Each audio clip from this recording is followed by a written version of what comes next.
살아계신 하나님, 하나님의 은혜와 사랑에 감사드립니다. 매일매일 한순간 한순간 어느 한 시간도 하나님의 은혜 없이는 우리가 온전히 살 수도 없고 숨 쉴 수도 없고 말할 수도 없고 생각할 수도 없는 것을 고백합니다. 내가 살아있는 이 모든 것이 하나님의 은혜이며 나를 향하신 하나님의 놀라운 사랑임을 고백합니다. 하나님, 단지 숨쉬고 또한 밥 먹고 우리가 살아가는 것으로서 우리 인생의 의미를 찾는 것이 아니라 오늘도 예배를 통하여 살아계신 하나님께서 우리를 만나주시고 하나님의 은혜의 손길로 우리를 어루만지시며 우리를 새롭게 해주시기를 간절히 간구합니다. 하나님, 예배드리는 우리 모든 성도님들의 심령 가운데에 성령의 충만하심으로 기름 부으시며 아버지 하나님 홀로 우리의 예배를 우리 아버지 하나님께 올려드리는 모든 경배와 찬양을 받아주시옵소서. 감사드리오며 예수님의 이름으로 기도하옵나이다. 아멘. 찬송가 528장, 예수님이 우리를 부르는 그 은혜의 소리를 우리 함께 믿음으로 고백하며 들으며 함께 찬양하시겠습니다.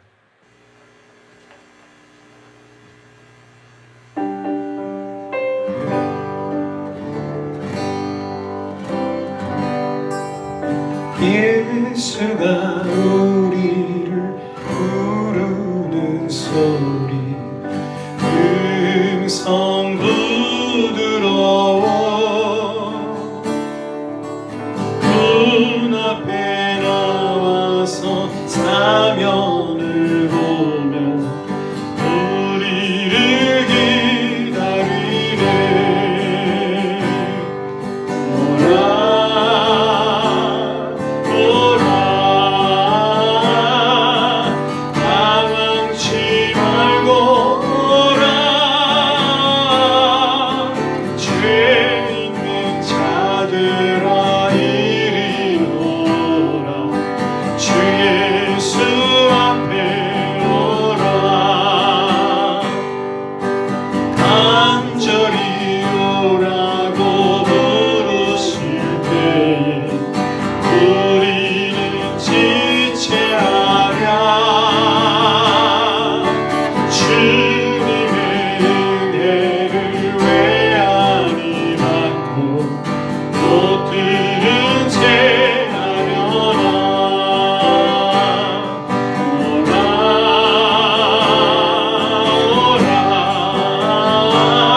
성령의 충만하심으로 우리에게 기름 부어 주셔서 하나님의 은혜 얼굴을 구하며 나가는 모든 우리 성도님들의 심령 가운데 믿음으로 충만케 하여 주시옵소서.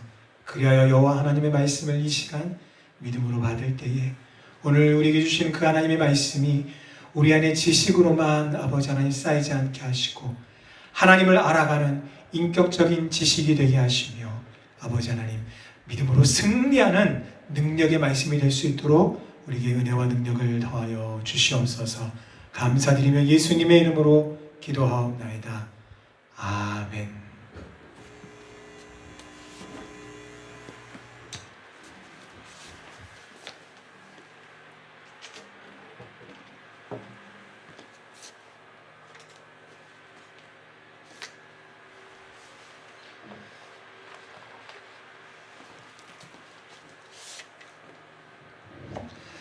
할렐루야. 우리 성도 여러분 반갑습니다.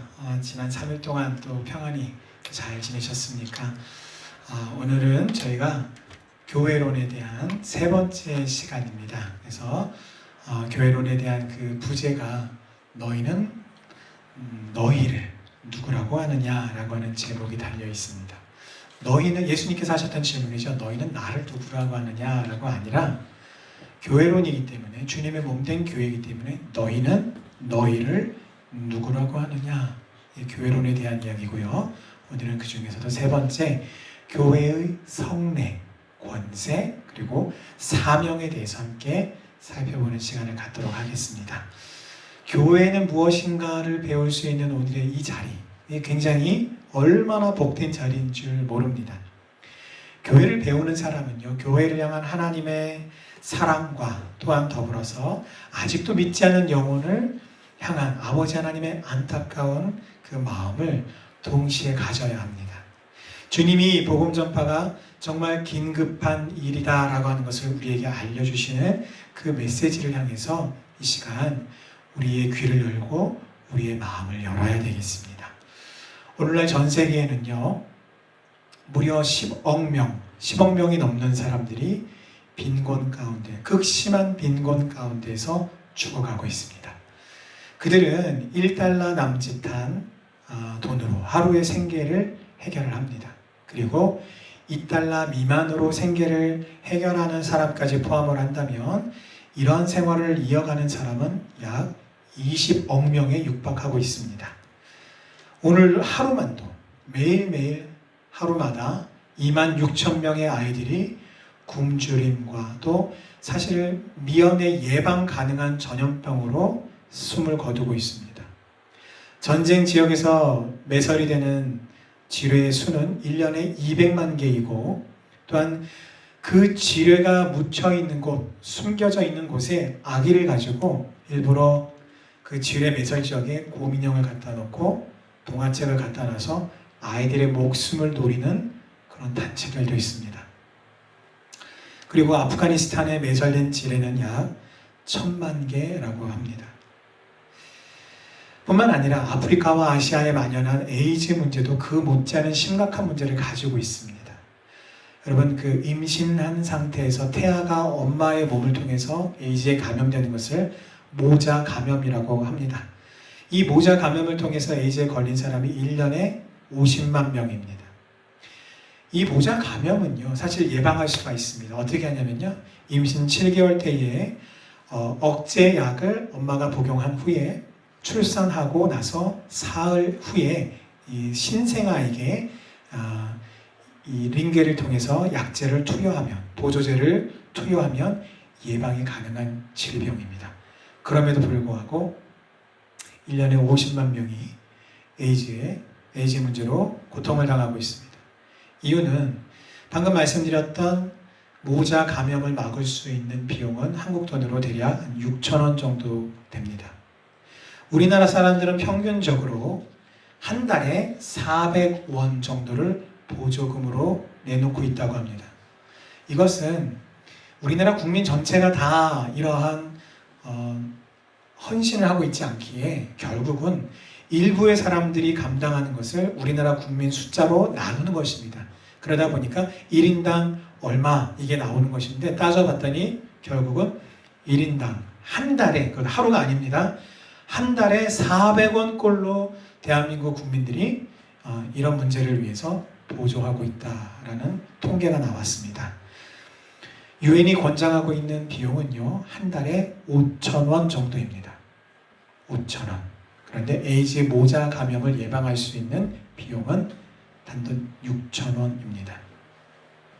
우리는 우리가 복음을 전해야 하는, 그리고 하나님께 돌아와서 하나님께 영광을 돌려야 하는 형제 자매들에게 정말 우리가 관심이 있는지, 오늘 교회론이라고 하는 이 시간을 통해서 우리가 그 시점을 한번, 우리 시점으로 자신을 한번 돌아봤으면 좋겠습니다. 우리는 물론 복음을 전해야 합니다. 그러나 전도의 대상자들, 복음을 들어야 하는 사람들이 어떻게 해요? 살아있어야 우리는 복음을 전할 수 있습니다. 복음이야말로 그 본질은 생명입니다. 그들의 필요를 돌아보지 않은 채 그냥 우리의 입술로만 예수 믿고 구원받으세요 라고 전하는 것은 옳은 형제 사랑이 아니다라고 성경이 우리에게 교훈하고 있습니다. 그들의 필요를 돌아보지 않은 채 또 심지어는 그들을 위해 기도조차 하지 않으면서 과연 우리가 땅 끝까지 복음을 증거하고 전달해야 하는 사명자라고 말할 수 있을까요?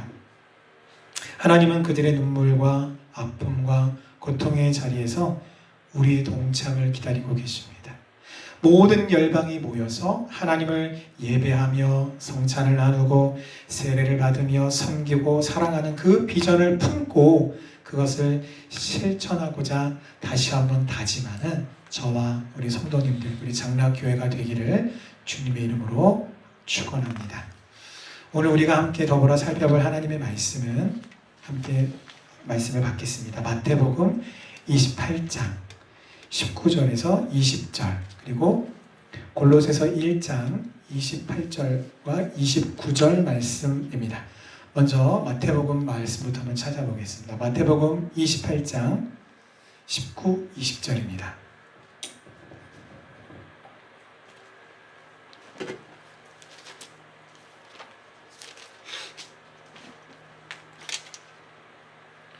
마태복음 28장 19, 20절 52 신약 성경 52페이지입니다. 자, 같이 함께 믿음으로 함께 합독하겠습니다. 시작. 그러므로 너희는 가서 모든 민족을 제자로 삼아 아버지와 아들과 성령의 이름으로 세례를 베풀고 내가 너희에게 분부한 모든 것을 가르쳐 지키게 하라. 볼지어다 내가 세상 끝날까지 너희와 항상 함께 있으리라 하시니라. 아멘. 자, 골로새서 1장입니다. 골로새서 1장 28, 29절 말씀입니다.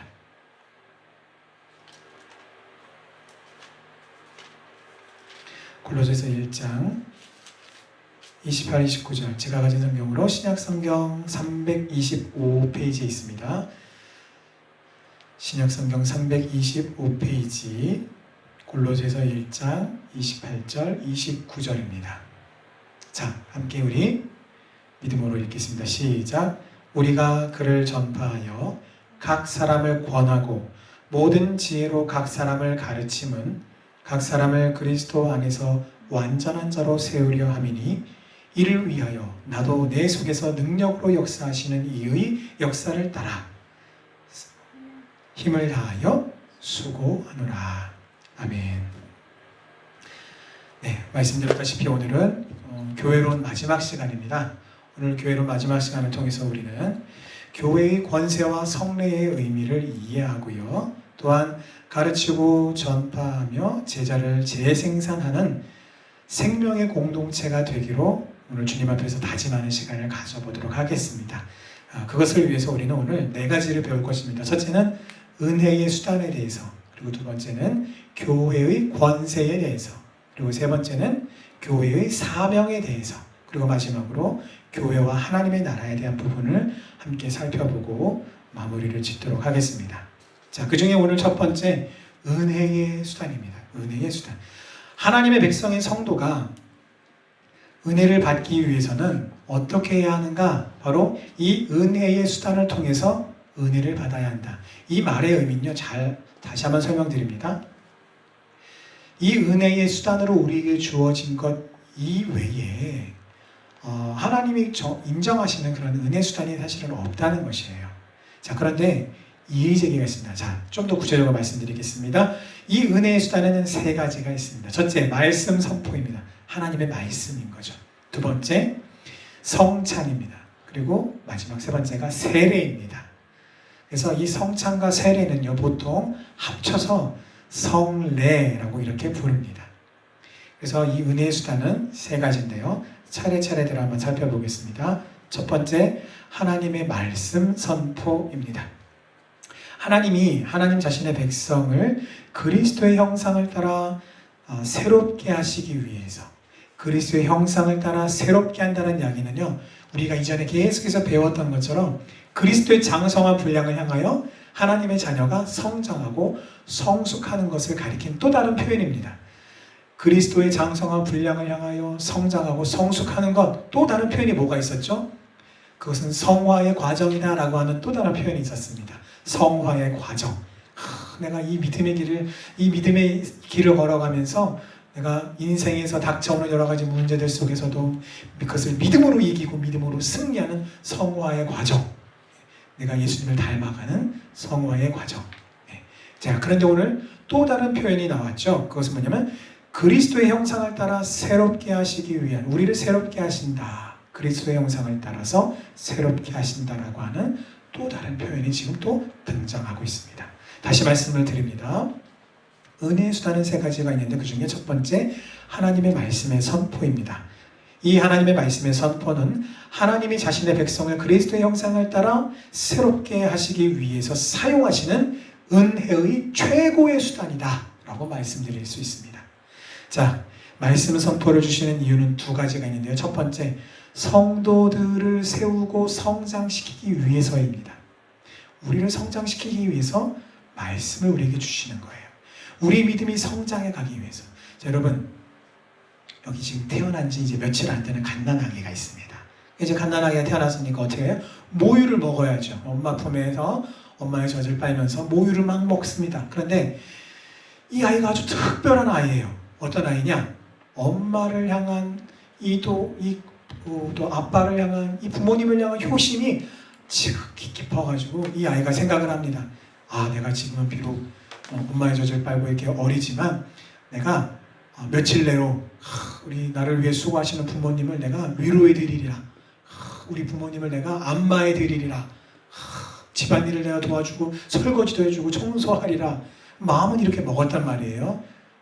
진짜 그렇지는 않겠지만 제가 지금 예를 드는 겁니다. 자, 그런데 그렇다면 여러분, 과연 이 아이가 정말 그렇게 결심한 대로 할 수 있습니까?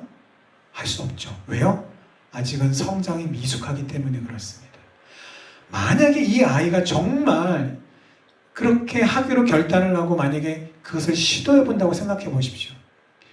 이제 기지도 못하는 아이가 마치 엄마가 아기 침대에 잘 뉘어놨는데 엄마를 돕겠다고 아이 침대에서 대굴대굴 굴러서 떨어진다.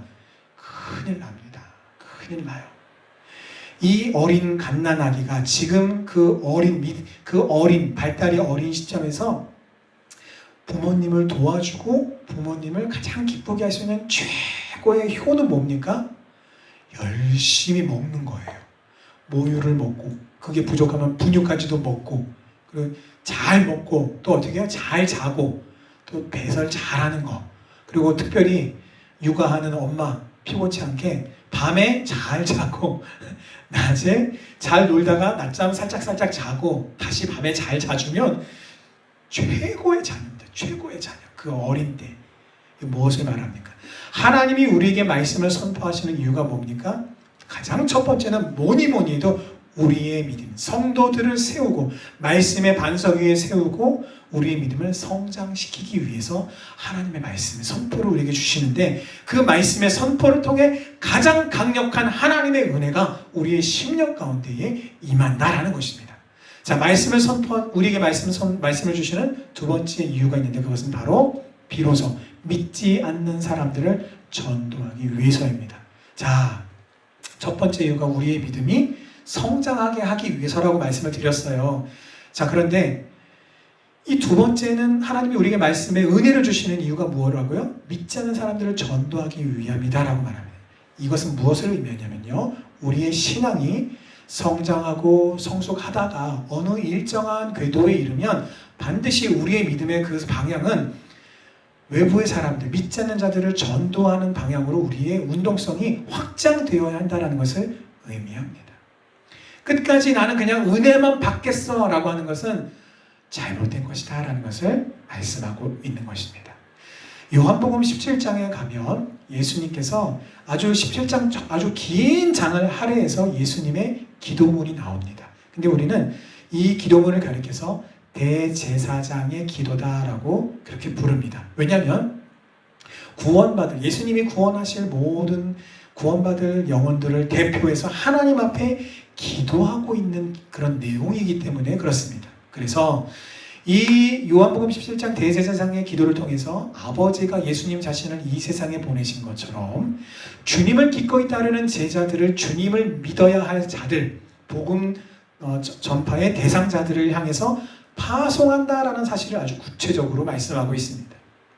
그들은, 즉 제자들은, 구원받은 저와 여러분은 주님처럼 저희도 세상에 보냄을 받은 것입니다. 주님의 제자는 주님이 가지고 오신 그 하나님 나라에 대한 메시지와 동일한 메시지를 가지고 있어요. 우리 안에 그 메시지가 있어야 돼요.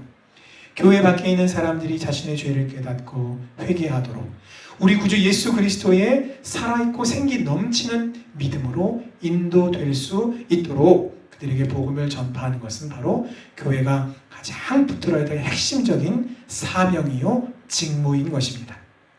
자, 우리는 지금 은혜의 수단 중에서 첫 번째 말씀 선포에 대해서 살펴봤습니다. 두 번째, 은혜의 수단으로 주신 성례를 살펴보겠습니다. 아까 말씀드렸듯이 성례는요, 두 가지가 합쳐진 말입니다. 성찬과 세례가 합쳐진 것이 성례입니다. 자, 그 중에서 우리는 우선 오늘 성례에 대한 정의를 함께 살펴보겠습니다. 성례는 친히 주님께서 행하라 라고 명령하신 것입니다. 그리고 하나님의 말씀 없이는 절대로 집행할 수가 없어요.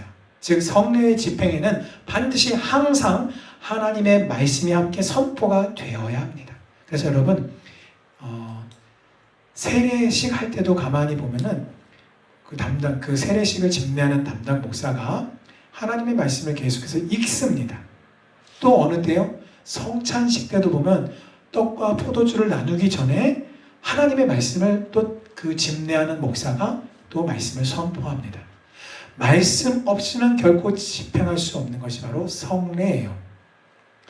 성례란 내적이고 영적인 은혜를 외부적이고 가시적인 것으로서 나타내는 것입니다. 웨스터민스터 신조에 보면 이렇게 기록하고 있습니다.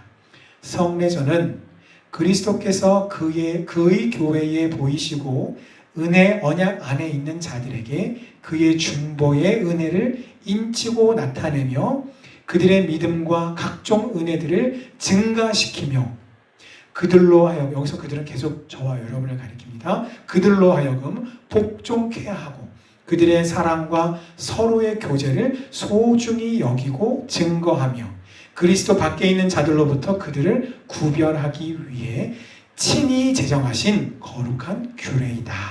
이렇게 기록하고 있습니다. 자, 그렇다면 성례의 목적은 무엇일까요? 그것은 우리가 몇 가지로 말할 수 있습니다. 성례의 목적은 두 가지입니다. 그 중에 첫 번째는요, 은혜 계약 안에 있는 사람들, 좀 말이 좀 길지만 쉽게 말하면 성도를 가리킵니다. 은혜 계약 안에 있는 사람들, 성도들, 저와 여러분들에게 그리스도의 구속의 유익을 전하고 인치고 나타내는 것이 목적입니다. 두 번째 목적이 있습니다.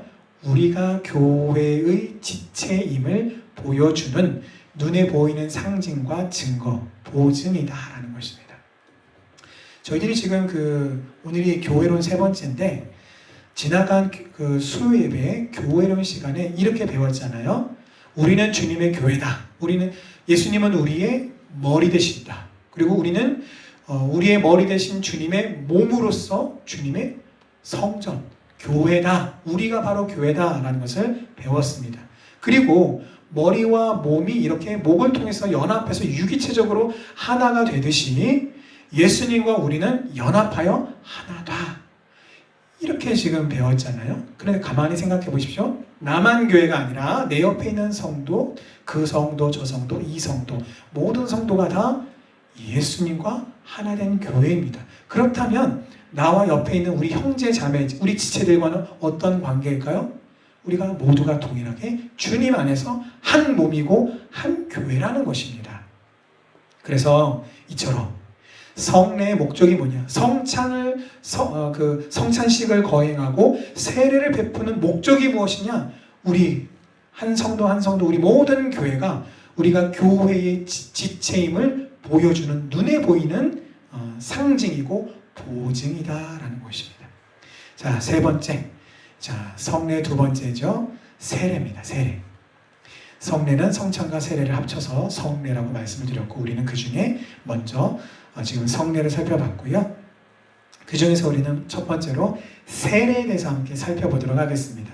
세례의 정의를 먼저 한번 보죠. 세례란 예수 그리스도를 믿음으로 말미암아 죄 씻음 받고 죽음에서 생명으로 옮겨진 자들이 그리스도와 더불어 연합됨을, 그리고 그리스도를 주로 믿는 자들이 머리 대신 그리스도 안에서 나와 너 피차 서로 하나의 몸이 됨을, 물, 워터라고 하는 물을 가지고 표하고 인치는 의식이다.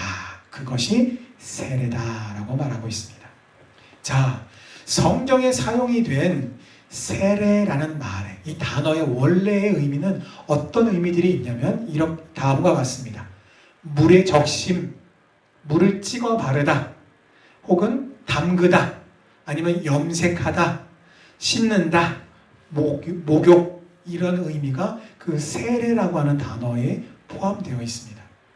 그래서 이 세례라고 하는 말은요, 기독교의 종교 의식적인 그런 그 말을 나타낼 뿐만 아니라 손가락 끝으로 물을 이렇게 찍거나, 누가복음 16장 24절에 나옵니다. 손가락으로 물을 이렇게 찍는 행위도 세례라는 단어와 똑같은 단어가 쓰이고요. 또 요한복음 13장 26절에 쓰인 것처럼 떡을 찍어서, 우리나라는 가래떡 겨울에 어떻게 먹습니까? 꿀에다가 탁 찍어서 먹잖아요. 그렇게 떡을 찍는다, 어디 이렇게 찍는다라고 할 때도 이 세례라고 하는 단어가 함께 똑같은 단어가 사용이 되었어요. 또한 사도 바울은 교회 안에서 이루어지는 종교의식인 세례를 언급하면서 세례가 갖고 있는 그 의미를 여러 가지로 설명하고 있습니다. 로마서 6장 4절에서 7절까지, 그리고 골로새서 2장 12절에서 세례는 그리스도와 함께 옛사람이 죽고 그리스도와 함께 새 사람이 다시 살아난 것이다 라고 그런 의미로 설명하고 있습니다.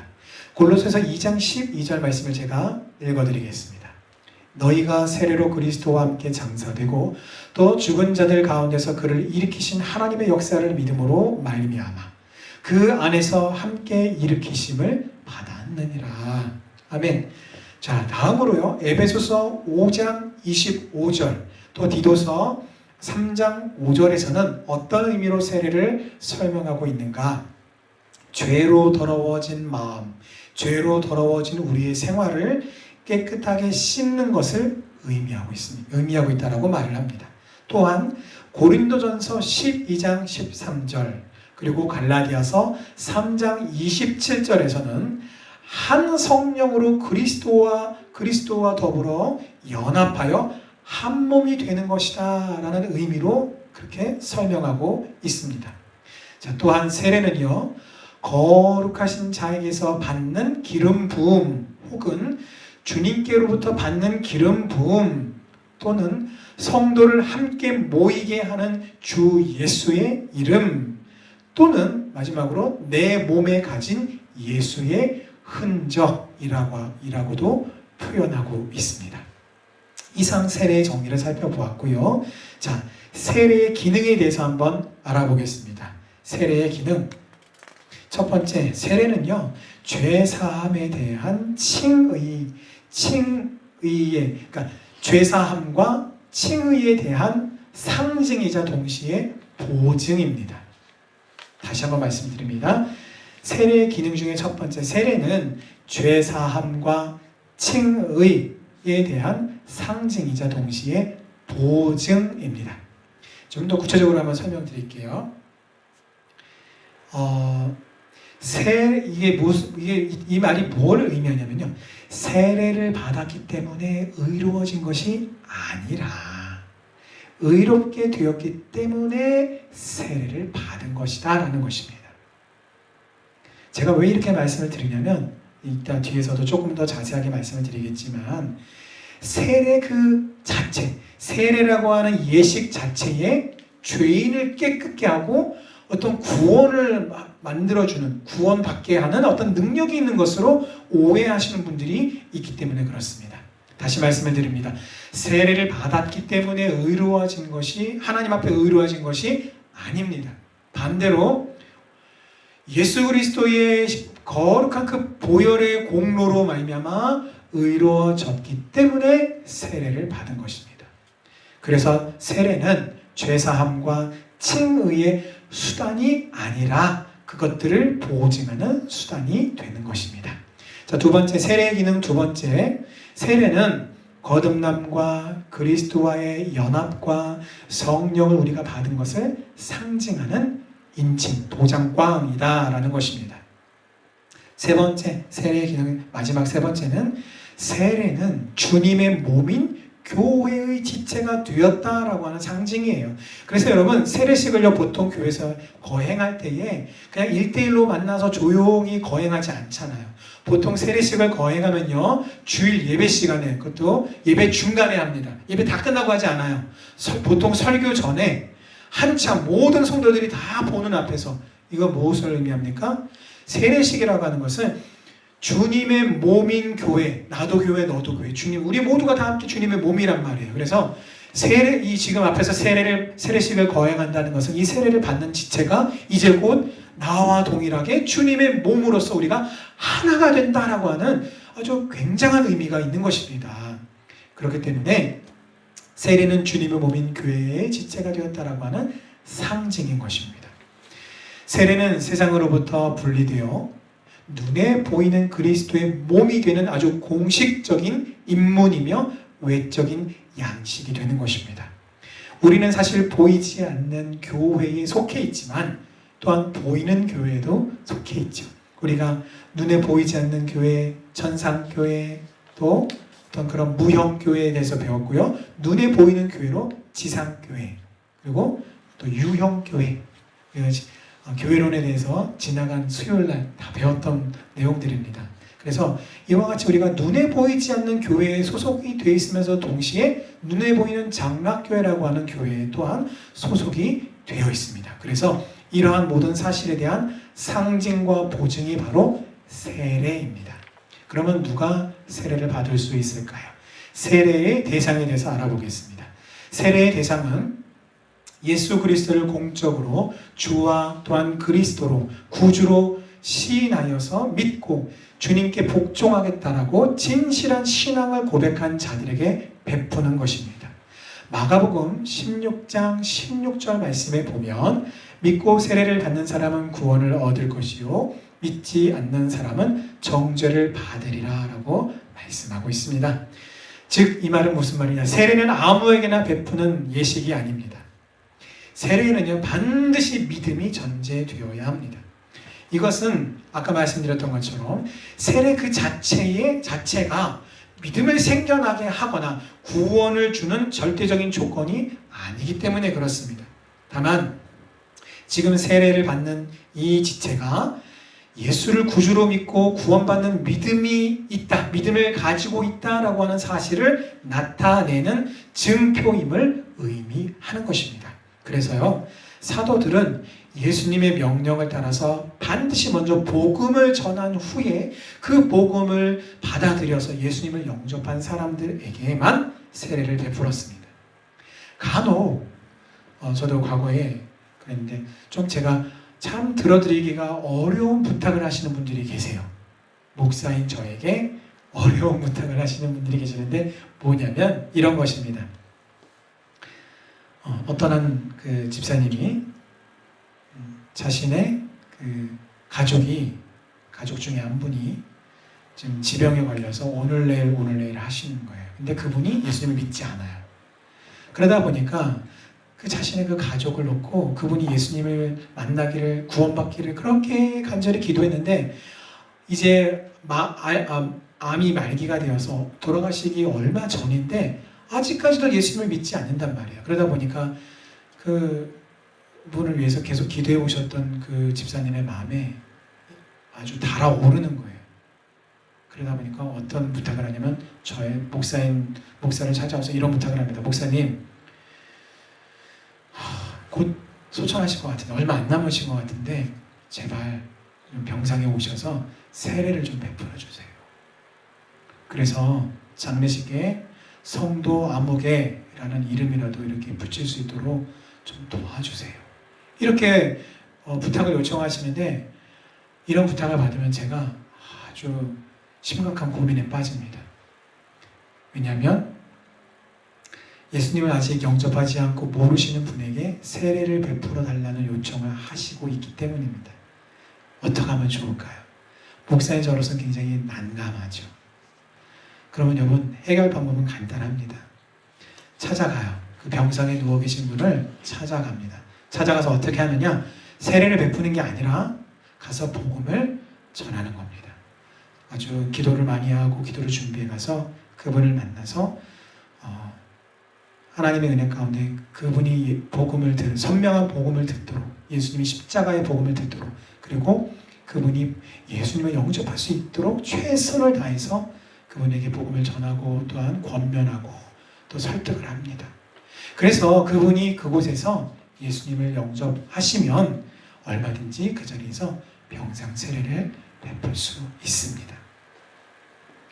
방금 제가 말씀드렸던 것, 그런 사례에서도 알 수 있듯이 세례 예식 그 자체에 죄인을 구원하고 어떤 죄를 씻어주는 어떤 능력이 있다라고 생각하는 오해로부터 이런 부탁이 생기는 거예요. 여러분, 믿음은 우리의 마음속에서 이루어지는 아주 전인격적인 사건이 바로 믿음입니다. 저와 여러분 중에 누군가가 협박을 받아서 예수님을 믿는 사람은 아무도 없습니다. 우리가 하나님을 그토록 온 힘을 다하여 사랑하고 하나님을 찬양하고 예배하고 경배하는 이유는 내 안에서 전인격적으로 그 십자가의 복음을 통해서 나 이 죄인을 향하신 하나님의 은혜와 사랑이 얼마나 크고 얼마나 놀라운 것인가, 얼마나 위대한 것인가를 우리가 조금이나 맛보아 알고 경험했기에 내가 그 복음 앞에서, 그 십자가 앞에서 내가 승복하기 때문에 이루어지는 기꺼운 사랑의 순종이요 믿음의 순종이 아니겠습니까? 그렇습니다. 믿음은요, 우리 마음속에서 이루어지는 전인격적인 사건입니다. 그러나 그 믿음을 아주 구체적으로 확인하는 것은 참으로 어려운 일입니다. 그럴 때는 확신에 매이거나 뜨거웠던 그 나의 결심이 아주 쉽게 사그라드는 것을 경험하게 돼요. 하물며 다른 사람의 믿음은 더 말할 나위도 없는 것입니다. 그래서 믿음은요, 입으로 시인하는 형식, 즉 신앙 고백을 통해서 자신과 다른 사람에게 그 내용을 확인시킬 필요가 있는 것입니다. 이 때문에 사도 바울은 로마서 10장 10절 말씀에 사람이 마음으로 믿어 의에 이르고 입으로 시인하여 구원에 이르느니라 라고 말씀하시는 것입니다. 세례는 자신의 믿음을 분명하게 입으로 시인하여 고백하는 사람에게 베푸는 것입니다. 예수님을 믿은 기간이나 나이는요, 큰 문제될 게 없어요. 하지만 일반적인 경험으로 비춰보면 처음 믿으신 분이나 혹은 어린 아이들은 잘못된 판단이나 한순간에 치우친 감정 때문에 무엇이 참된 믿음인지를 채 미처 모르는 채 그냥 세례를 희망할 수도 있다는 것입니다. 그리고 그 믿음을 어떻게 고백해야 할지 분별하지 못하는 경우들이 왕왕 있는 것입니다. 그래서 대부분의 교회들은 이런 상황을 고려해서 또 동시에 교회의 질서를 유지하기 위해서 일정 기간 동안에 학습 기간을 두거나 최소 연령 기준을 또 마련하기도 하는 것입니다. 근데 여기도 예외 상황이 있어요. 어린 아이도 구원의 대상이 될 수 있습니다. 그러므로 죄 씻음과 그 결과로 얻는 구원을 보증하고 인치는 이 의식인 세례는요, 어린 아이에게도 베풀 수 있습니다. 그래서 여러분, 그 부모가 그 신앙을 대신 고백해서 우리가 부모의 신앙 고백을 기초로 그 어린아이는 구원받을 언약 백성이다 라는 것을 내다보면서 세례를 미리 베풀게 되죠. 그것이 바로 유아 세례인 것입니다. 자, 그렇다면 이 세례는 어떻게 베푸는, 세례의 방법은 어떤 것일까요? 재료는 여러분이 잘 아시는 것처럼 물입니다. 물. 그리고 방법은 어떻게 하느냐? 세례를 주는 방법은 물을 뿌리거나 혹은 물을 찍어서 바르거나, 우리 보통 그 장로교 안에서는 성부와 하면서 목사님이 장갑을 끼고 물을 손에 푹 담갔다가 찍어서 머리 위에 툭 찍어서 바릅니다. 그래서 물이 쭉쭉쭉 흐르죠. 성부와 성자와 성령의 이름으로 이렇게 세례를 줍니다. 또 혹은 물을 머리에 붓습니다. 붓는 방법도 있어요. 또 물속에 잠갔다가 꺼내는 방법 등 여러 가지가 있을 수 있습니다. 자, 여기서 중요한 것은 방식이 아니라 참된 믿음과 신앙의 고백이요, 이것을 가능하게 하시는 하나님의 은혜가 핵심이고 중요한 것입니다. 세례에 필요한 것은 물의 사용 방식이 아니라 물과 함께 계셔야 할 그리스도의 피로 말미암은 성령의 역사인 것입니다. 그래서 제가 이렇게 알아보니까 전에 유럽에 있는 프랑스에 있는 어떤 교회는요, 이런 교회들도 있습니다.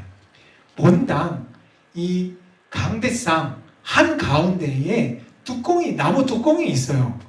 그래가지고 이게 뭔가 하고 봤더니 그 뚜껑을 이렇게 접는 뚜껑을 따각 접어가지고 이렇게 걷어냈더니요, 거대한 풀장같이 나오는 거예요. 거기 물이 자랑자랑 담겨 있습니다.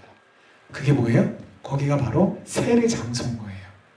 그래서 여러분, 우리가 보통 여기 그냥 강단에 무릎 꿇고 앉아서 방석 놓고 무릎 꿇고 앉아서 성부하는 게 아니라 세례를 베풀면 교회가 그 뚜껑을 딱 열고 세례를 베푸는 목사와 세례를 받는 분들이 그 안으로 들어가서 물속에 푹 담갔다가 탁 꺼내는 침례의 형태로 세례를 베푸는 교회들도 있습니다. 생각만 해도 참 감동적이네요. 세례는 물을 사용하여서 죄 씻는 그런 것을 표하고 인을 칩니다. 물은 지정된 재료이기 때문에 다른 것으로 대체할 수가 없습니다. 대체제가 없어요. 여기는 반론의 여지도 없습니다. 그러나 물을 사용하는 방법에 있어서만큼은 물을 뿌리거나 찍어 바르거나 붓거나 물속에 잠기는 여러 가지의 방법이 있다라는 겁니다. 그런데 세례는 반드시 물속에 완전히 잠겼다가 꺼내는 방식만 유효하다라고 주장하는 사람들이 있어요. 그거 옳지 않습니다. 우리가 알아야 하는 것은 우리를 깨끗하게 하는 능력은 세례식에서 사용되는 물 자체에 있는 것이 아니라 오직 예수 그리스도의 십자가의 보혈의 공로, 보혈의 능력에만 있다는 것을 우리는 알아야 합니다. 방금 말씀드렸던 완전히 몸이 물속에 잠겼다가 꺼내는 것, 우리는 이것을 갖다가 보통 침례라고 합니다. 침례께서는 그런 식으로 세례를 줘요. 이런 침수만이 유일한 세례의 방법이다라고 주장하는 근거가 또 있기는 있습니다. 그게 뭐냐? 그렇게 주장하는 중요한 이유는 다음과 같습니다. 세례라고 하는 단어는요, 물속에 잠겼다가 나오는 그런 의미가 포함이 되어 있어요. 그래서 이 세례라고 하는 단어는요, 전치사와 항상 같이 쓰이는데 이 전치사가 어떤 의미냐면 밖에서 안으로 라고 하는 그런 의미를 가지고 있습니다. 맞죠? 물 밖에서 내가 물 밖에서 죄인으로 살 때는 내가 이제 있다가 물 속으로 들어가면서 어떻게 합니까? 내가 십자가에서 못 박힌 예수님과 함께 물 속에서 죽고 다시 물 바깥으로 나오면서 어떻게 합니까? 이제는 내가 죄와 사망의 권세를 깨뜨리고 부활하신 예수 그리스도와 더불어 새 사람이 되었다. 내가 다시 태어났다. 이런 의미를 가지는 것이죠. 그러다 보니까 이런 침례만이 옳다. 다른 방법은 옳지 않다. 무효하다. 이렇게 주장하는 사람들이 있다라는 것입니다. 자, 그리고 실제로 초대교회에서 항상 이런 침수 방식으로 세례를 베풀기도 했었습니다. 여기도 예외가 있어요. 이따가 말씀드리겠습니다. 자, 지금까지 제시된 이유들은요, 이 모든 것이 근거가 있느냐 없느냐, 상당한 근거가 있는 이야기들입니다. 그러나 이 이유들만 내세우는 것은 또 다른 면들을 무시하고 있는 거예요. 너무 치우친 이야기라는 것입니다. 무엇인가? 이 말이 무슨 뜻이냐? 세례라고 하는 단어는 아까 제가 처음에 설명드렸던 것처럼 물속에 완전히 들어갔다가 침수했다가 나오는 것만을 의미하는 것이 아니라 세례라고 하는 단어는 물로 씻는 것, 물을 찍는 것, 물을 뿌리는 것, 붓는 것을 의미하기도 한다라고 말씀을 드렸습니다. 세례는 그리스도와 함께 죽고 사는 것만이 아니라 죄 씻음을 통해서 정결케 되는 것을 또한 의미하기도 하는 것입니다. 그리고 성경에서 세례가 베풀어졌던 사례들을 살펴보면 세례가 반드시 다 이 침수의 방법, 침례의 방법으로만 이루어졌다라고 단정짓기도 어렵습니다. 자, 사도행전 2장 41절을 보면은 말씀이 베드로가 설교했더니 하루에 어떻게 합니까? 세례를 3,000명에게 베풀었다고. 베드로의 설교를 듣고 회심하여서 예수 믿기로 작정한 사람들이 많이 나왔는데 그 결과 세례를 베푼 사람이 하루에 몇 명이요? 3,000명에게 세례를 베풀었다는 거예요. 또 빌립보 간수가 한밤중에 온 가족과 함께 세례를 받았습니다. 어디 가서 침례를 한단 말이에요. 오히려 이 침수의 방법보다는 다른 방식으로 세례가 베풀어졌을 가능성을 열어두는 상황이 성경 곳곳에서 나오고 있어요. 자, 아까 베드로가 하루에 3,000명 세례를 베풀었다라고 하는데 제가 이 본문을 보면서 머릿속에 딱 떠오른 장면이 있습니다. 바로 군대에서 행해지는 군중 세례, 진중 세례입니다. 진중 세례. 자, 군대를 갔는데 예수를 모르고 군대를 갔어요. 근데 군대에 가서 훈련소에서, 여기는 굉장히 중요합니다. 훈련소에서 내가 예수님을 믿겠습니다. 예수님은 나의 구주이십니다. 라는 것을 믿음으로 고백한 병사들을 따로 모읍니다. 그러면요, 훈련소가 크면요, 진짜 1,000명 가까이도 나오고요, 수백 명의 인원이 나옵니다. 그러면 세례식 날 장관이 펼쳐집니다. 그 군대를 담당하는 목사님 혼자는 그거 도저히 못해요. 그래서 주변에 목사님들한테 도와달라고 연락을 해서 협력이 되시는 목사님들이 그날 다 동원이 돼가지고 수십 명의 목사님들이 그 세례식에 참석을 합니다. 그리고 세례를 받겠습니다라고 의사표시를 한 병사들 수백 명이 오와이어를 줄을 져서 딱 줄을 맞춰가지고 수백 명이 쫙 앉아요. 거기 진중에. 그러면 목사님들이 수십 명이 돌아다니면서 세례식을 거행을 하는데 생각해 보십시오. 한 목사님당 담당해야 될 세례를 베풀어야 될 인원이 100명 가까이 나올 때도 있는 거예요. 그러니 그 많은 인원들을 어떻게 다 침례를 하겠습니까? 그러니까 거기서 어떻게 합니까? 이 합동측, 장로교에서 하는 것처럼 성부와 성자와 성령의 이름으로 이렇게 찍어 바르는 형태로 쭉 진행을 한단 말이죠. 자, 이로 미루어 보아서 하루에 베드로의 설교를 통해서 하루에 회심하고 세례를 받은 사람이 하루에 3,000명이라는 이야기는 당시에도 그 많은 사람들을 침례를 하기 힘들죠. 다른 방식으로도 이루어졌을 가능성이 있다라는 것입니다. 자, 그래서 결론을 말씀드리면 세례는 가능하다면 침수의 방식으로 하는 것이 좋겠지만, 옳다고 안 드렸어요. 그것만이 유일무이하게 가능한 것이라고 말씀을 드리지 않습니다. 그렇게 가능하면 침수의 방식으로 하는 것이 좋겠지만 반드시 침수 방식만을 유일한 방식으로 고집할 필요는 없다는 것입니다. 다시 말씀드립니다. 세례에서 중요한 것은 세례의 방식이 아니라 어떤 것이라고요? 참된 믿음과 신앙의 고백과 함께 더불어 그 세례를 받을 때 역사하시는 성령 하나님의 은혜입니다. 자, 지금까지 세례에 대해서 살펴보았고요. 자, 우리는 지금 은혜의 수단 세 번째 성례에 대해서, 그 중에서도 이제는 성찬에 대해서 함께 세 번째로 살펴보도록 하겠습니다. 자, 성찬의 정의를 한번 먼저 보죠. 성찬이란 그리스도가 정하신 대로 주님의 죽으심을 상징하는 떡과 포도주를 주님이 다시 오실 때까지 나누는 언약의 식사이다. 마태복음 26장 26절에서 28절의 말씀이 이것을 증거하고 있습니다. 자, 주님의 성찬은 그리스도가 정하신 대로, 예수님이 정하신 거예요. 네, 최후의 만찬 날에 떡과 포도주를 나누시면서 예수님이 뭐라고 하셨냐면 이것을 너희들이 앞으로 계속해서 지켜라, 이렇게 말씀하셨어요. 그래서 그리스도가 정하신 대로 주님의 죽으심을 상징하는 떡과 포도주를 주님이 다시 오실 때까지 나누는 예식입니다. 그래서 예수님 자신의 그 죽음의 의미를 가장 명확하게 설명해 주신 부분이 바로 이 최후의 만찬에서의 이 성만찬 때의 자리였습니다. 예수님은 자신의 죽음을 어떻게 해석하셨냐면 새로운 언약을 세우는 제사로 보셨어요. 그래서 자신의 대속의 죽음으로 하나님의 의로운 백성이 새롭게 창조된다라고 말씀하셨습니다. 이것을 신앙적으로 받아들이고 고백하는 게 바로 성찬의 의미예요. 성찬에 대한 잘못된 생각이 있다면 하나씩 우리가 좀 벗어가기를 원합니다. 무슨 말이냐? 어떤 분들은 성찬의 의미를 이렇게 이해하시는 분이 있어요. 아이고 2000년 전에 예수님이 나를 위해 죽으신 거 너무 고맙지, 감사합니다. 감사합니다. 그래서 어떤 추억, 과거에 이루어졌던 그 십자가의 사건을 추억하는 기념행사가 아니라는 거예요. 오늘날에도 이 예식이 거행되는 곳마다, 그래서 장락교에서 만약에 지금 성찬식을 거행을 하면 그 거행되는 그 자리, 그 시간에 성령님께서 그리스도의 죽으심의 공적인 효력이 실제로 성도들에게 적용되도록 역사하시는 현장이 된다는 거예요. 성령 하나님이 거룩한 하나님께서 역사하시는 생생한 자리가 되는 현장이 바로 성찬식의 자리인 것입니다.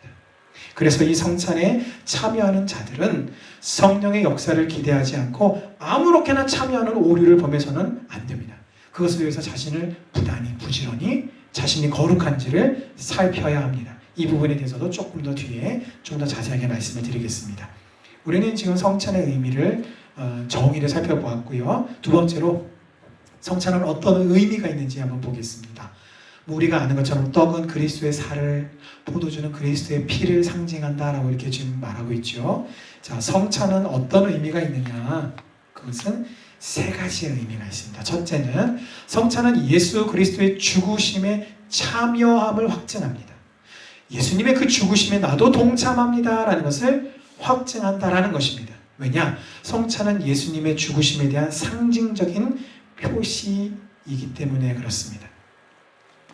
떡을 떼는 것, 그것은 그리스도의 몸을 찢는 것을 상징하고, 포도주 잔을 비우는 것은 그리스도의 피가 우리를 위해서 흘리신 것을 상징하는 것입니다. 그래서 성도가 떡을 떼고 포도주를 부으는, 그래서 그리스도의 살이 찢기고 우리의 죄와 구원을 위해서 그리스도의 피가 흘려진 것을 상징하는 이 성찬에 참여하는 것은 내가 예수님과 함께 연합되었고 주님의 죽으심에 참여하였습니다라는 것을 상징적으로 보여주는 것입니다. 이것이 성찬의 첫 번째 의미입니다. 두 번째 의미, 성찬은 예수 그리스도의 속죄의 은혜에 의해 새 언약에 참여함을 표시하고 확증해 줍니다. 우리는 이제 주님 안에서 우리는 거듭났습니다. 그래서 새 사람이 되었어요.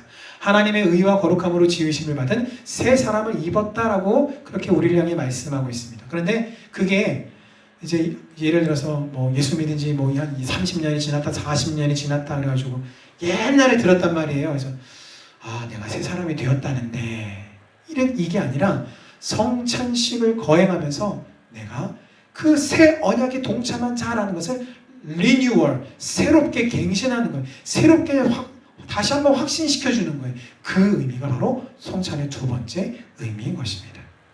세 번째 성찬의 의미는요, 성도와 성도 간의 연합.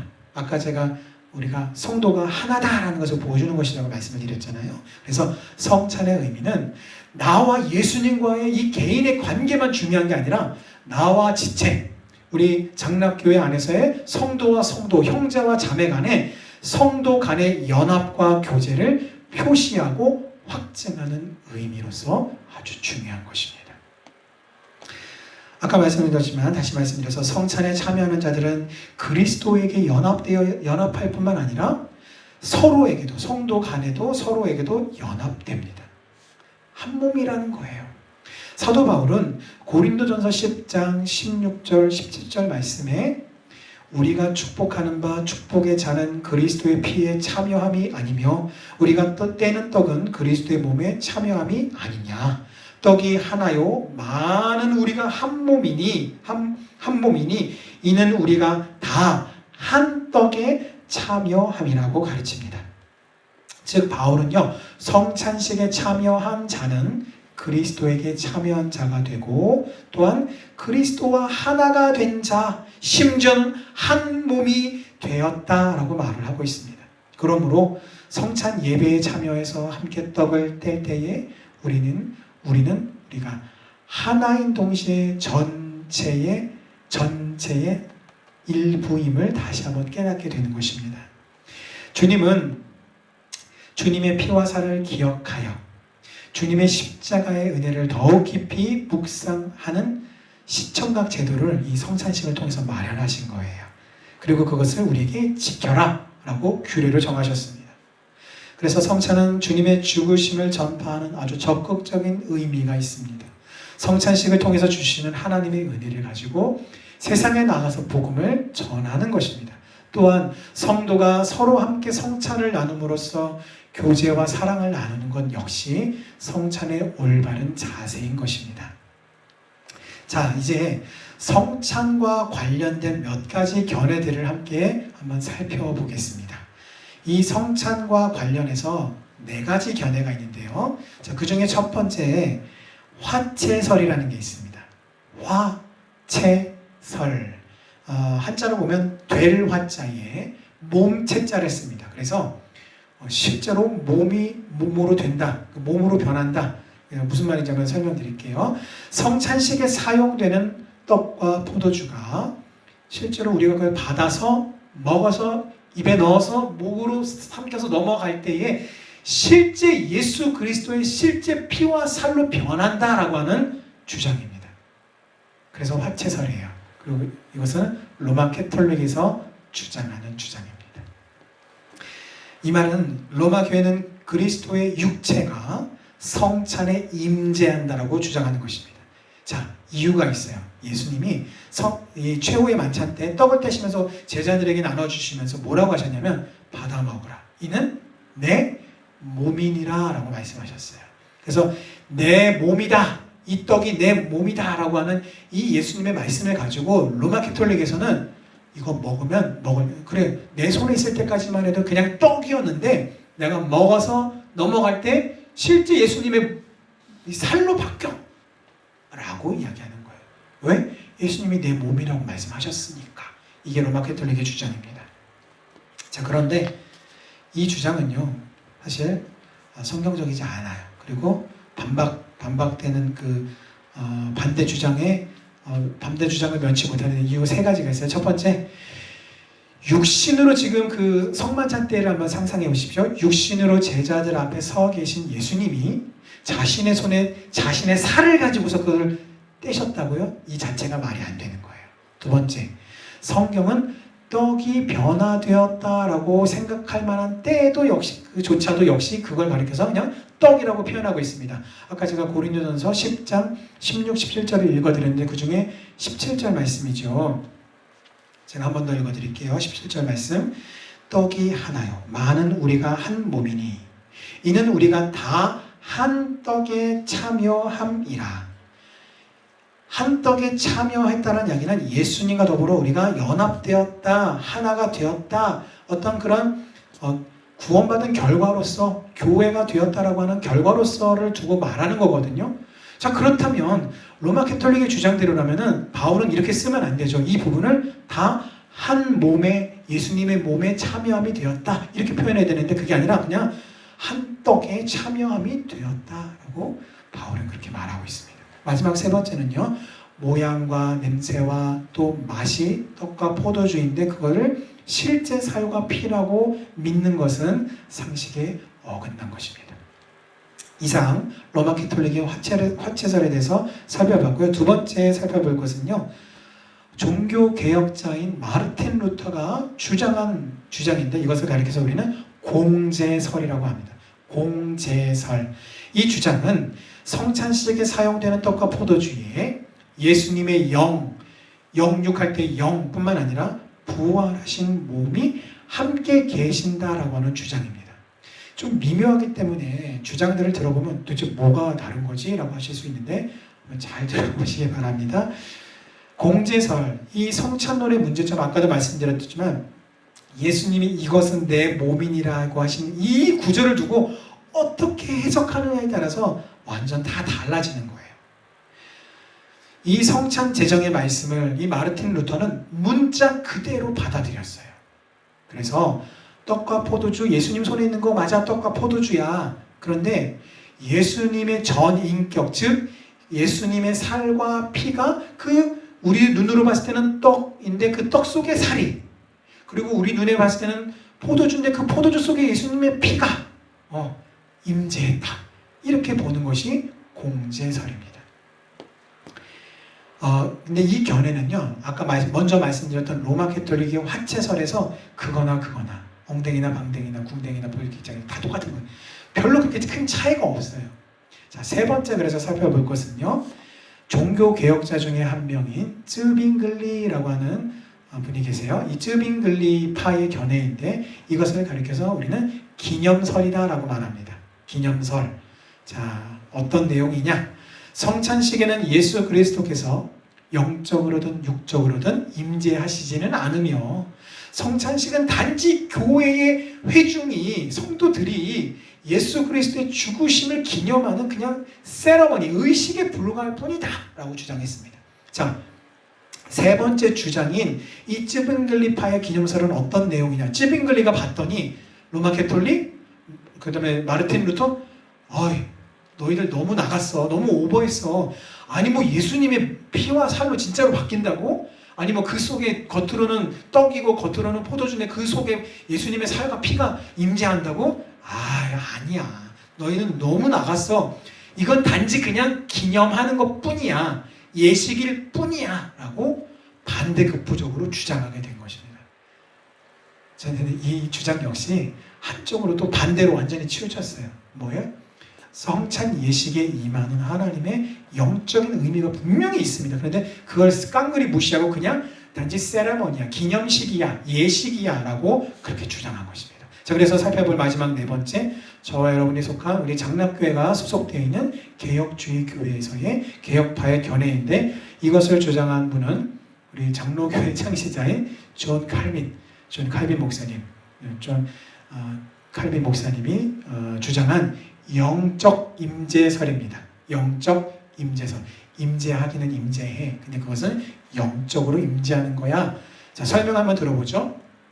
성찬식 중에 예수 그리스도의 몸은 실제로 하나님 보좌 우편에 계셔. 실제 몸은. 그런데 우편에 계시지만 성찬 예식을 거행할 때 성령을 통해서 영적으로 그곳에 그 떡과 그 잔에 영적으로 임재하신다라고 하는 주장인 것입니다.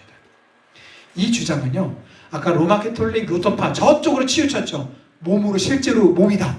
근데 또 이번에 아까 쯔빙글리파는 아니다, 아무것도 아니다, 그냥 예식일 뿐이다 라고 했던 이 양극단의 중간적인 입장을 취하고 있는 것이 바로 개혁주의 영적 임재설의 입장입니다.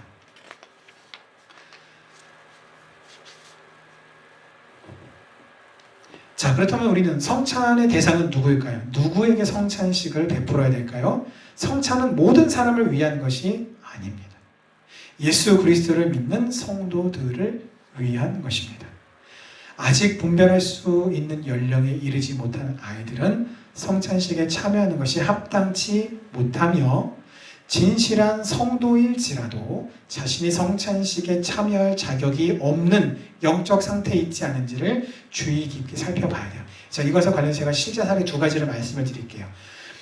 그날도 제가 목사 가운을 입고 성찬 예식을 저도 거행하고 있었어요. 그래서 포도주하고 떡을 제가 이렇게 들고서 성도님들에게 나눠주고 있는데, 아니 어떤 남자분이 자기 앞에 어린 아기를 이렇게 안고 있었어요. 그래서 받기가 되게 힘들죠. 한쪽 팔로 아기를 이렇게 안고 있으니까. 그래서 불편하게 한 팔로 이렇게 가져가시는데, 아니 갑자기 2인분을 가져가시는 거예요. 2인분. 떡도 2개, 포도주도 2개를 가져가시려고 그렇게. 그래서 제가 성도님 하나만 가져가시면 됩니다 그랬더니 그분이 뭐라고 하시냐면, 아니 2개 필요하대요. 왜 그러시냐고 했더니 하나는 아기 거래요. 하나는 자기 거고, 떡 2개 받아서 하나는 자기 거고 하나는 아기 거라는 거예요. 제가 그래서 설명을 드렸어요. 그러니까 그렇게 생각하시는 분은 이 성찬에 대한 성경적인 이해가 없는 분인 거예요. 그냥 이분한테는 내가 그냥 교인, 철치 멤버로서, 교인으로서의 어떤 그런 의식, 그러니까 우리 애기도 그냥 어렸을 때부터 계속 나왔으니까 그냥 참여, 우리 애기도 교회 멤버, 그분 의식에는 분명히 그렇게 생각하실 수 있습니다. 그러나 성찬의 올바른 의미를 기억한다면요, 아기 거는 가져가시면 안 됩니다. 그리고 두 번째 사례, 이 두 번째 사례는 뭐냐면, 내가 실제로 뭐냐면은 성찬 예식을 참여할 때 이렇게 집례하는 목사가 이야기합니다. 자, 이 성찬 예식은 본 교회의 세례 교인, 그러니까 본 교회뿐만 아니라 세례 교인 이상이면 누구나 참여하실 수 있습니다. 이 말은 무슨 뜻이에요? 세례 교인이 아니면 성찬식에 참여할 수 없다는 것을 의미합니다. 그래서 여러분, 어떤 특히 대형 교회나 중형 교회 이상은요, 등록하지 않고서도 1년이 아니라 2년, 4년, 5년 그렇게 다니는 분들도 수두룩해요. 그러다 보니까 그분들이 그냥 교회만 계속 다녔지 등록도 안 했고요. 심지어 세례도 안 받은 사람들이 있는데, 이제 교육자가 봤을 때는 눈에 익어요. 아, 저분은 오래 다녔구나. 근데 그분 스스로도 어떻게 생각하냐면, 내가 교회를 오래 다녔으니까 그 성찬식에 떡과 포도주를 받아 두시는 분이 있단 말이에요. 절대로 옳지 않습니다. 옳지 않아요. 그리고 내가 세례 교인임에도 불구하고 경우에 따라서는 성찬 예식에 참여하지 말아야 할 때가 있습니다. 그게 뭐냐면 바로 내가 범죄하고서 하나님 앞에 회개하지 않았을 때를 말합니다. 다시 말씀드립니다. 성찬 예식은요, 세레머니가 아닙니다. 아까 말씀드렸죠? 예수님의 영적 임재하는 자리예요. 천상의 교회와 지상의 교회가 하나가 되는 것을 경험하는 아주 지극히 거룩한 시간이고 영적인 시간입니다. 우리의 머리 대신 예수 그리스도와 몸인 교회가 하나임을 경험하고 다시 한번 확인하는 그런 귀한 은혜의 시간이 바로 성찬 예식 시간입니다. 자, 그런데 그때 내가 성찬 예식에 참여하려고 하다가 내가 하나님 앞에 죄 지은 것이 있는데 미처 회개를 하지 못했어요. 그럴 때는 떡과 포도주를 물리는 것이죠. 그냥 받아뒀더라도 먹지 말고 참여하지 않으면 됩니다. 아니면 애초에 받지 않으면 됩니다. 왜 그러냐? 이것을 제가 구약과 신약에 대한 사례 한 가지씩을 말씀드림으로 설명을 드리겠습니다. 여러분, 출애굽 이후의 여호수아를 중심으로 이스라엘 백성들은 하나님의 임재를 경험하는 강력한 성령 공동체가 되었습니다. 언약궤를 항상 하나님의 말씀을 상징하는, 하나님의 임재를 상징하는 언약궤를 앞장서서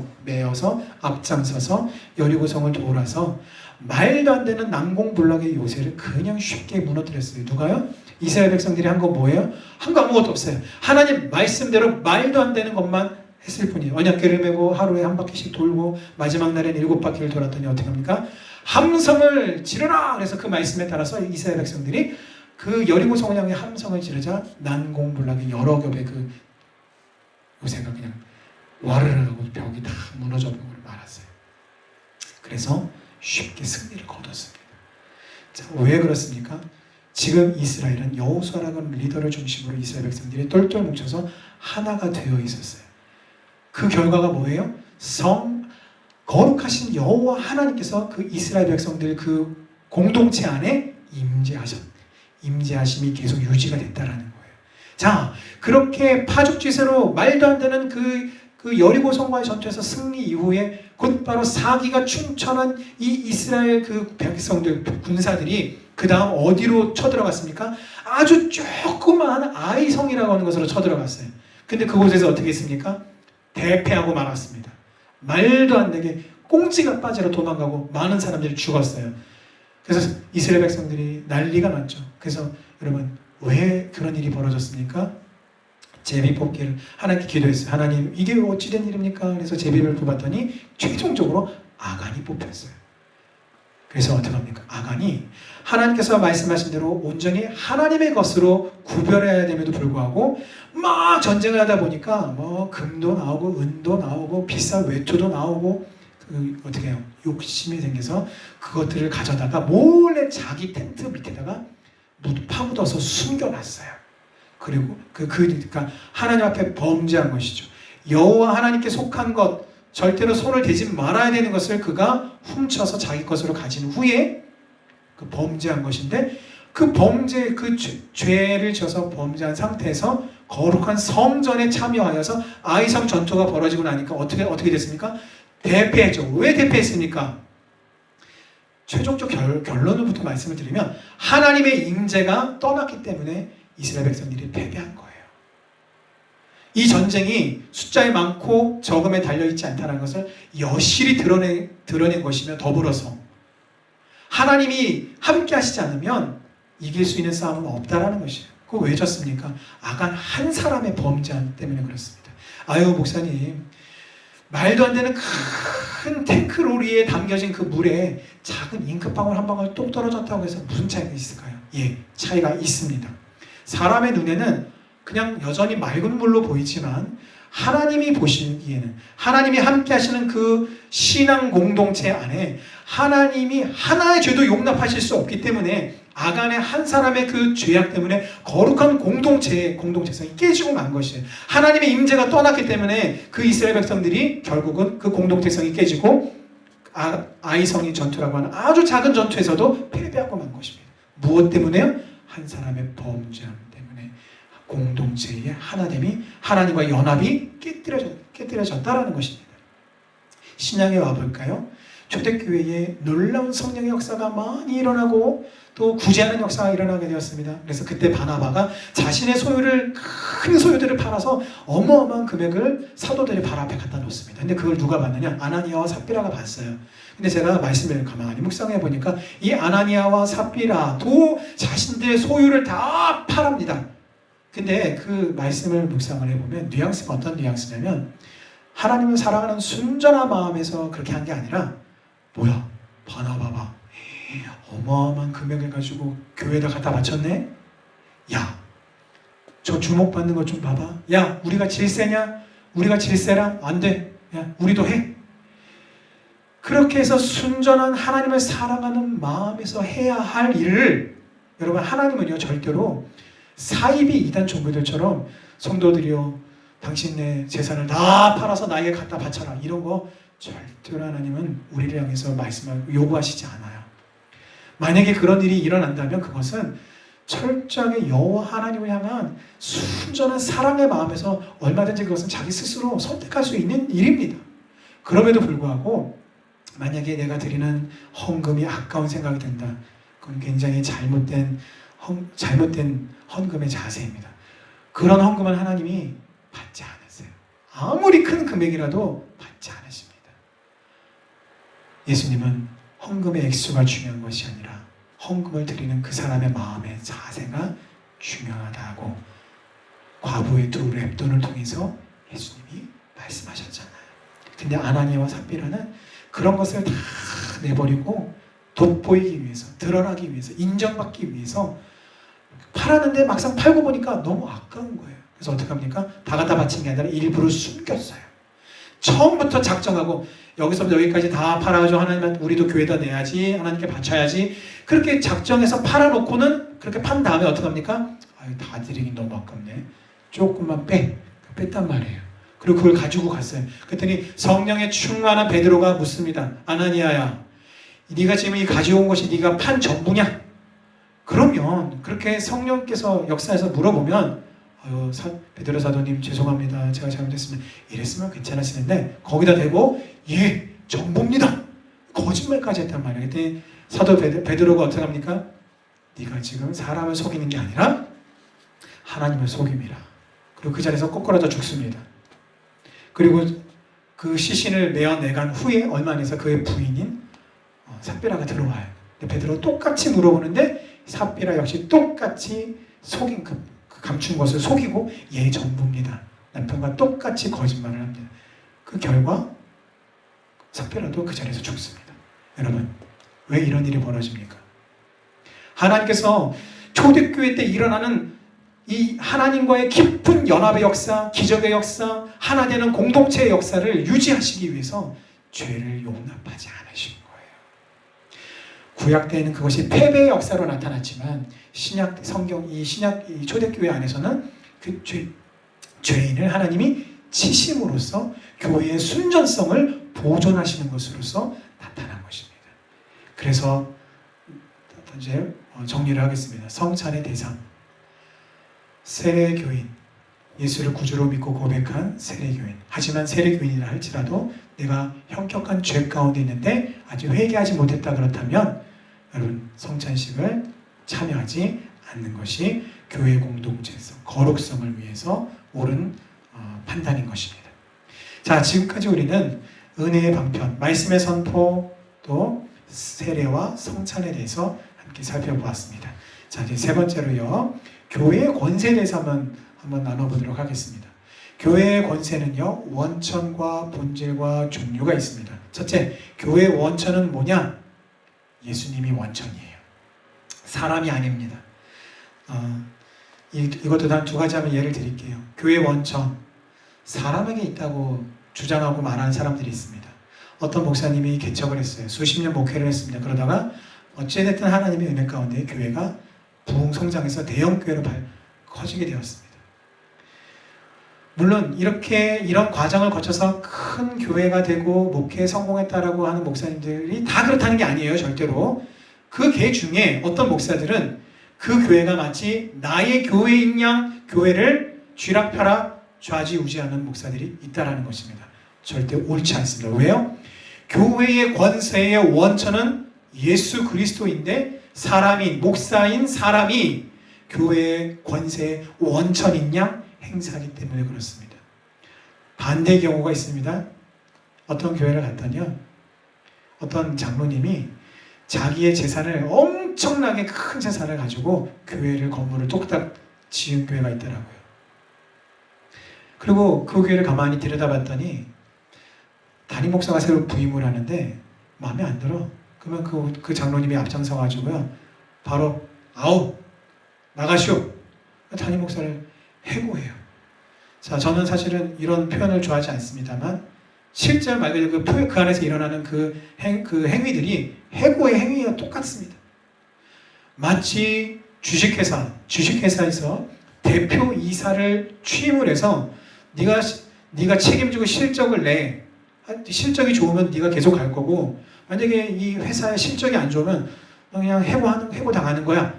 이런 개념과 동일한 개념, 이 세상적인 개념을 가지고 교회의 권위를 그렇게 인정해서 내 재정을 가지고 이 교회 건물을 세웠으니까 내가 교회의 주인이다라는 식으로 좌지우지하려고 하는 그런 안타까운 모습이 있다는 거예요. 그 교회는요, 담임 목사가 한두 명 아니에요. 계속 갈립니다. 계속 갈려요. 뭐예요? 일종의 바지 사장으로 보는 거예요. 옳지 않습니다. 교회의 권세의 원천은 예수 그리스도께 있는데 내 재산을 다 바쳐서 교회 건물을 쳤으니 나에게 있다는 식의 사고는 옳지 않은 것입니다. 두 번째, 교회 권세의 본질은요, 첫 번째로 영적입니다. 아까 방금 말씀드렸잖아요. 사람에 의한 것이 아니에요. 그래서 교회 권세는 영적인 것이 본질입니다. 이 세상의 정부의 것과는 근본부터가 다릅니다. 왜냐하면 교회의 권세는 성령께로부터 부여받은 것이고 성령의 권세의 표명인 동시에 오직 성도들에게만 관계가 되고 영적인 방법으로 집행이 되기 때문에 그렇습니다. 따라서 교회의 권세는요, 하고 자기 스스로 담임 목사가 나는 권세가 있네 하고 스스로 권세를 내세우는 거, 혹은 어떤 장로들이 권세를 내세우는 거, 그렇게 해서 그런 게 되는 게 아니에요. 교회 안에서의 권세는 예수 그리스도였기 때문에 머리 대신 예수 그리스도를 우리가 모든 성도들이, 목사를 포함한 모든 성도들이 주님의 그 권세 아래에 승복하고 주님의 권세를 인정해 드릴 때에 그렇게 온전히 건강하게 세워지는 것이고, 하나님이 세우신 은혜의 질서의 그 흐름 가운데에 건강한 권위들이, 건강한 질서들이 세워지는 것입니다. 두 번째, 교회의 권세의 본질은 봉사적 권세입니다. 무슨 말이냐? 교회의 권세는 휘두르는 게 권세가 아니라는 거예요. 교회의 권세는 그리스도의 말씀과 성령을 통해서 섬기는 사역의 권세라는 거예요. 그래서 성경에 의하면 교회의 권세는 독립적이며 군주적이지 않습니다. 이 독립적이고 군주적인 권세는 이 세상에서 흔히 말하는 휘두르는 권세의 성격인 거예요. 그러나 교회는 그렇지 않습니다. 그리스도 예수님께로부터 권세의 머리 되신 예수님께로부터 흘러나오는 것입니다. 그래서 교회의 권세는 그리스도의 주권에 종속이 된 봉사적, 섬기는 권세인 것입니다. 따라서 그리스도와 말씀과 성령에 부합되게 시행이 되어야 합니다. 자, 그렇다면 이 교회 권세의 종류는 어떤 것들이 있을까요? 세 가지가 있습니다. 첫째, 이 세 가지는 예수님이 갖고 계시는 삼중직, 왕으로서, 선지자로서, 또 제사장으로서 이 삼중직, 이거 저희 수요예배 시간에 배웠던 내용입니다. 삼중직, 그리스도의 삼중직이라고 하는데 이 세 가지와 깊은 연관이 있습니다. 첫 번째, 그리스도의 선지자적 사역을 반영하여서 가르치는 권세를 나타내는 교훈권 혹은 교리권이라고도 합니다. 교훈권이라고 하는 것은 교회가 주님의 입을 대신하여 진리를 수호하고 세상을 향해 진리를 선포하며 성도들에게 진리를 가르치는 권세를 의미합니다. 두 번째, 그리스도의 왕적 사역의 반영으로서 치리권이 교회의 두 번째 권세예요. 치리권이란 세상에 있는 교회를 다스리기 위하여 법을 세우거나 그 법을 따라 다스리는 권세이며 질서 유지권과 순결 유지권으로 구성이 됩니다. 그래서 이것과 관련된 깊은 것이 우리가 지난 시간에 배웠던 치리권이에요. 교회가 징벌하는 치리권과 깊은 연관이 있습니다. 마지막 교회의 권세 세 번째는요, 바로 그리스도의 제사장적 사역을 반영한 사랑으로 섬기는 권세입니다. 여러분 이거 이해가 되세요? 사랑으로 섬기는 권세, 앞뒤가 맞습니까? 우리가 흔한 이해력, 논리적 이 세상의 어떤 논리를 가지고는요 앞뒤가 맞지 않아요. 사랑으로 섬기는데 그게 권세라고 맞아요. 교회는 그렇습니다. 사랑으로 섬기는 권세란 교회가 주님의 본을 받아 세상 가운데서 성도들의 문제를 도와주며 빈곤한 자들을 구제하고 섬기는 권세를 가리킵니다. 그래서 여러분 이 사랑으로 섬기는 권세가 잘 나타나는 게 뭐냐면요, 구제사역이에요. 구제사역. 그래서 이 섬기는 사역은 병든 자와 가난한 자들을 돌보며 일반적인 구제와 봉사의 자선 사역을 감당하는 것. 근데 이것은 그냥 이루어지지 않아요. 어떻게 해요? 사랑으로 섬길 때만이 가능합니다. 그래서 이것을 사랑으로 섬기는 권세에 해당된다라고 말하기도 합니다. 자, 지금까지 교회 권세에 대해서 살펴봤고요. 자, 이제는 그렇다면 교회는 무엇을 위해 존재하는가? 교회의 사명에 대해서 한번 살펴보겠습니다. 교회의 사명. 이것도 역시 세 가지가 있습니다. 자, 주님은 우리를 지명하여 부르셨죠. 자, 그런데 주님에게 우리가 필요하기 때문에 우리를 부르신 게 아니라 우리에게 주님이 필요하기 때문에 주님이 우리를 부르셨습니다. 그것을 염두에 두시고 한번 살펴보겠습니다. 교회의 사명은 무엇인가? 첫째, 하나님을 향한 사역. 이 세 가지 사역이 있는데 첫 번째가 하나님을 향한 사역 때문에 우리를 부르셨어요. 그게 뭐예요? 예배입니다. 하나님을 향한 사역, 바로 예배를 의미합니다. 자, 예배란 참된 예배를 의미하는데, 자, 여기서 우리가 중요한 포인트는 다음과 같습니다. 예배란 상상의 능력, 즉 종교적 감정이 최고의 순간에 도달하는 능력이 아니다. 예배의 어떤 은혜, 예배의 감격을 추구하는 것은 옳습니다만 그것만을 추구함으로써, 그래서 여러분 예배 세팅을 어떻게 해요? 음악적인 요소를 잘 가미를 하고 어떤 감동적인 목소리, 어미로운 목소리, 어떤 이런 모든 스킬들을 동원해서 그날 예배에 참석한 모든 성도들의 마음에 야, 오늘 예배 굉장히 참 감동적이었어, 은혜로웠어 라는 감정, 느낌을 주는 것만을 추구한다는 것은 결코 옳은 예배가 아니고 절대로 그렇게 해서는 안 됩니다. 자, 그렇다면 참된 예배는 무엇인가? 하나님이 인정하시고 기뻐하시는 참된 예배는 네 가지입니다. 첫 번째, 하나님의 계시에 반응하는 예배입니다. 그것을 가리켜 성경적 예배라 합니다. 두 번째, 함께 드리는 예배입니다.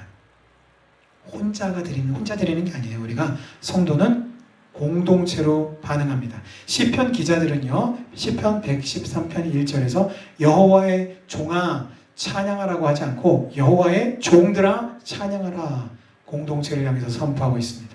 시편 149편 1절에서도 새 노래로 여호와께 노래하며 성도의 모임 가운데에서 찬양할지어다 회중 공동체를 향해서 말씀을 선포하고 있습니다. 이 말은 하나님을 향한 예배는 회중 예배여야 한다는 것을 말하는 것입니다. 자, 세 번째로 하나님의 임재를 경험하는 예배가 참된 예배인데 이것을 가리켜서 영적 예배다라고 말을 합니다.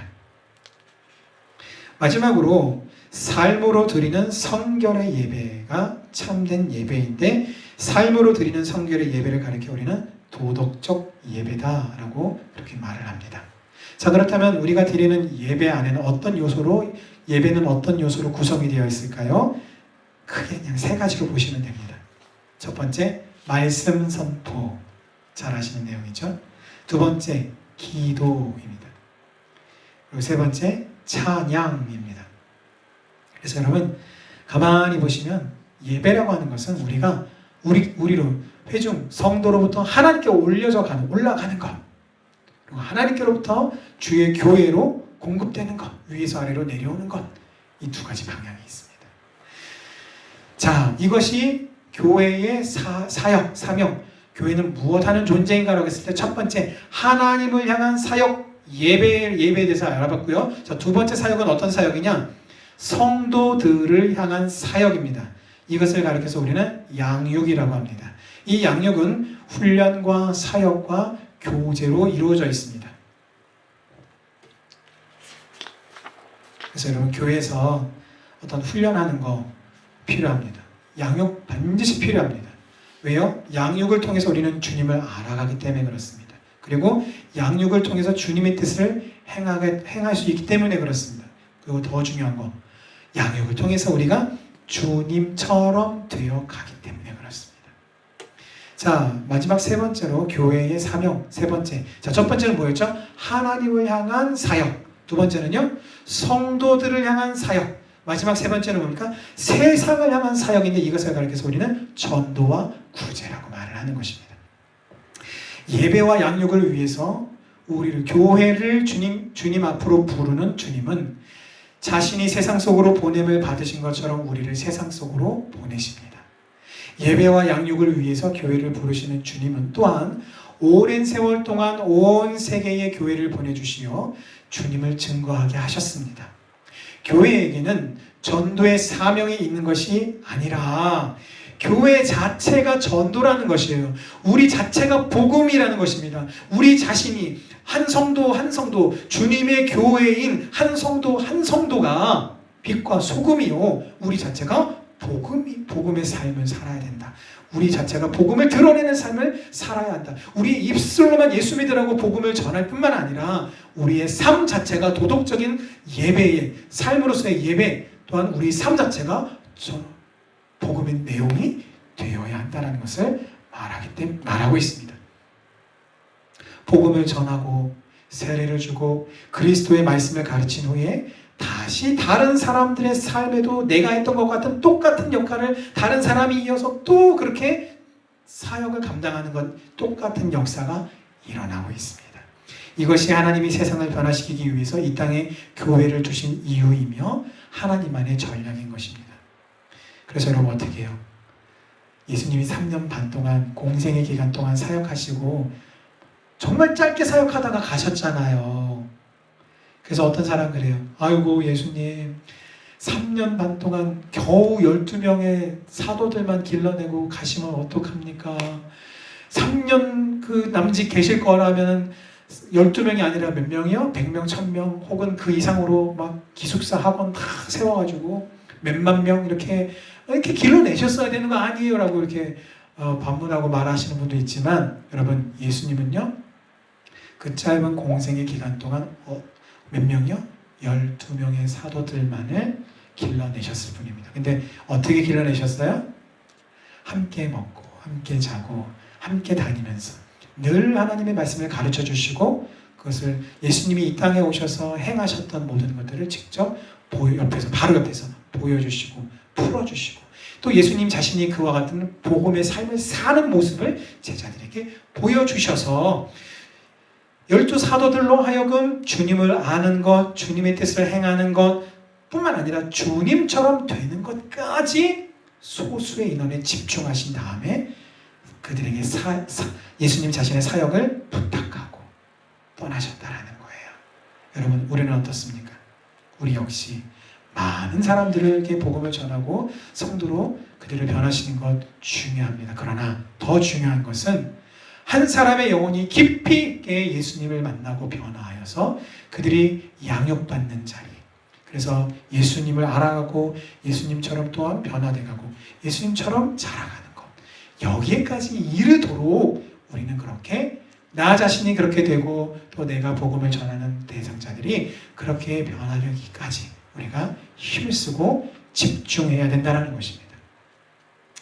자, 오늘의 결론적으로 오늘 마지막 네 번째로 교회와 하나님의 나라에 대해서 살펴보고 마무리를 짓겠습니다.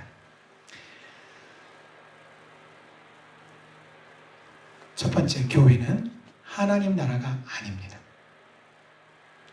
갑자기 이게 무슨 말인가 싶으시겠지만 잘 들으십시오. 교회는 하나님 나라가 아닙니다. 예수님과 초대 교인들은요, 예수님이 뭐라고 하셨어요? 천국이 가까웠으니 회개하라라고 하셨지 교회가 가까웠다라고 설교하지 않으셨어요. 천국의 복음을 전하셨지 교회의 복음을 전하지 않았습니다.